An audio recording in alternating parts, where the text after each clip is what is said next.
Bien-aimé dans le Seigneur Jésus-Christ, c'est un notre réel plaisir encore aujourd'hui de partager avec toi ce que la parole de Dieu enseigne sur le réveil spirituel. Et nous continuons aujourd'hui, comme nous avons commencé, avec les astuces, les clés, les secrets pour pouvoir continuer et demeurer dans le réveil spirituel, c'est-à-dire continuer et demeurer dans une vie d'obéissance au Seigneur.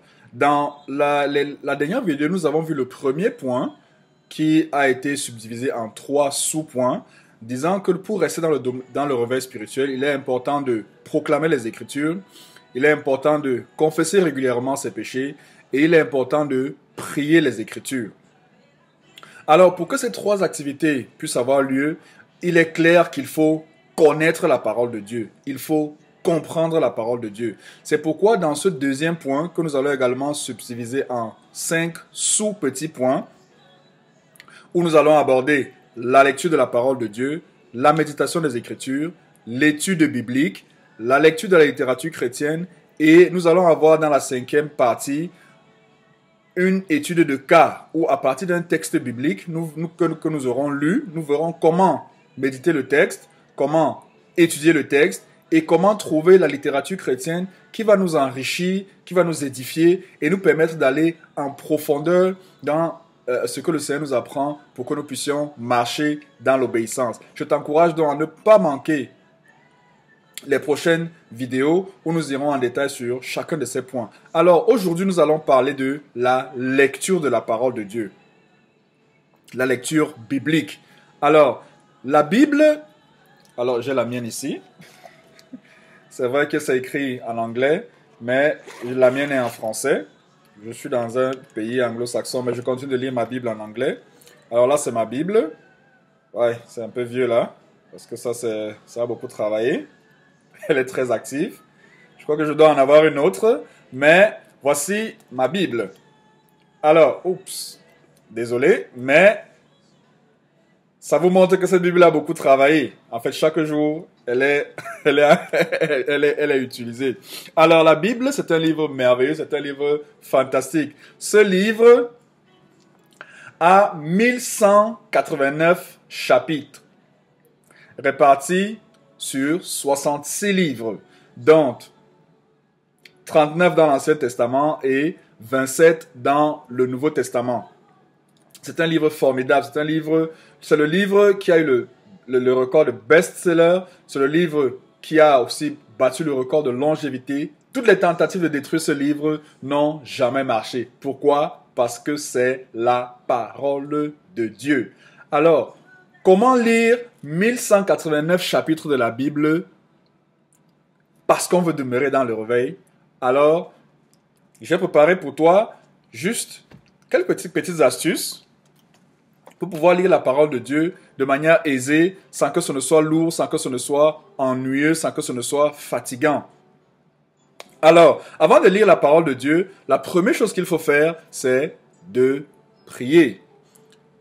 Une simple prière dans laquelle vous demandez pardon au Seigneur pour vos péchés, dans laquelle vous priez pour que le Seigneur vous parle, pour que le Seigneur vous édifie pendant que vous allez lire la parole. Cela vous prend environ 15 minutes pour lire 3 chapitres de la Bible par jour et achever la Bible entière de Genèse à Apocalypse en une année.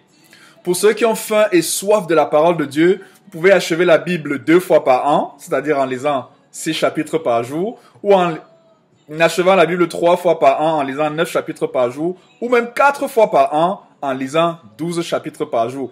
Tout dépend de votre faim et de votre soif, de votre languissement, de votre désir ardent et brûlant de connaître le Seigneur au travers des Écritures. Actuellement, je lis 3 chapitres de la Bible par jour et cela peut me prendre entre 15 et 30 minutes selon la longueur du chapitre.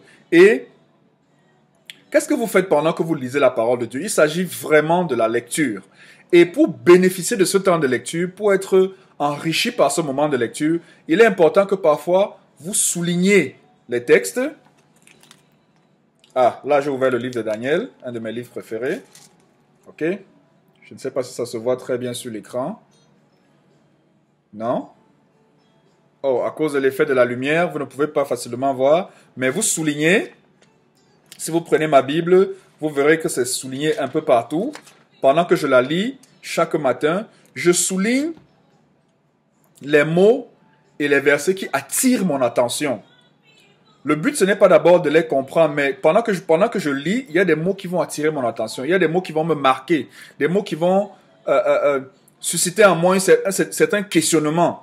Et je souligne ces mots. Vous pouvez également utiliser un marqueur pour pouvoir surligner. Et ensuite, après avoir lu ou après avoir fini votre lecture, vous commencez par prendre des notes. Alors, la prise des notes, c'est une façon pour vous de garder ce que vous avez lu. Après avoir souligné, quand vous avez fini de lire la parole de Dieu, vous avez votre petit calepin, comme celui-ci. Ça, c'est un exemple. Ou vous avez un petit cahier, comme celui-ci, sur lequel vous prenez les notes de ce que vous avez compris dans les Écritures. Vous pouvez avoir souligné 5 textes. Parmi les 5 textes, vous prierez pour que chacun de ces textes, que Dieu vous aide à comprendre ces textes et que Dieu vous aide à mettre en pratique ces textes. Rappelez-vous, nous sommes encore seulement dans la lecture de la parole de Dieu.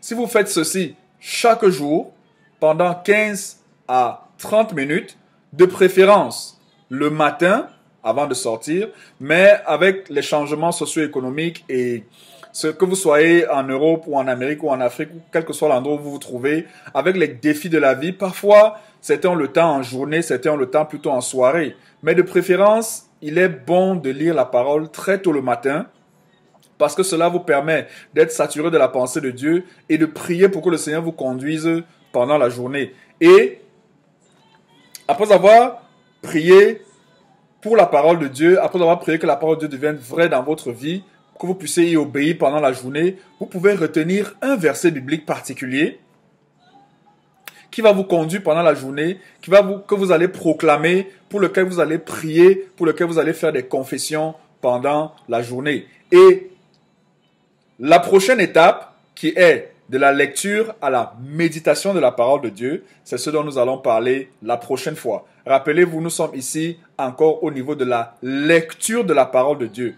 Uniquement la lecture de la parole de Dieu. Je rappelle, vous choisissez de préférence une heure qui vous convient, où vous serez éveillé, où vous serez très frais. Ensuite, vous prenez votre Bible.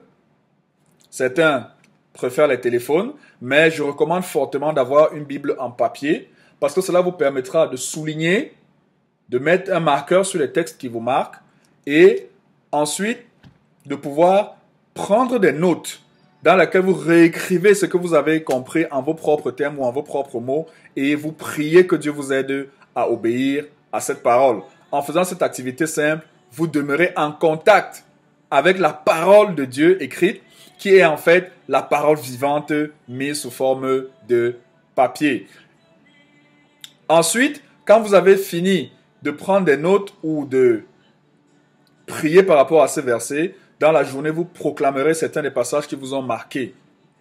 Ne manquez pas la prochaine vidéo où nous allons voir la méditation des Écritures. Je voudrais que nous prions. Éternel notre Seigneur et notre Dieu, tu dis que ta parole est une lampe, Seigneur, pour nous guider dans les moments d'obscurité. Tu dis également que ta parole est vivante et efficace. Ô Seigneur éternel des armées, nous prions que nous puissions être des lecteurs de la Bible, que nous puissions nous discipliner pour lire ta parole chaque jour et être nourris, être bénis, être édifiés pour demeurer dans une vie de réveil. C'est au nom de Jésus-Christ que nous avons prié. Amen. Alors, je t'encourage à ne pas manquer la prochaine vidéo qui va parler de la méditation des Écritures. Et je t'invite à souscrire si tu ne l'as pas encore fait et à cliquer sur la clochette ainsi tu recevras automatiquement les nouvelles vidéos qui seront mises en ligne. Également, il y a un lien qui sera rattaché à cette vidéo sur laquelle tu liras des articles que j'ai écrits concernant comment vivre et pratiquer la parole de Dieu. Demeure abondamment béni. Ne manque aussi pas de partager cette vidéo dans tes contacts pour ceux qui ont soif et qui veulent connaître les Écritures. Demeure abondamment béni. Shalom, Hervé Ngaté.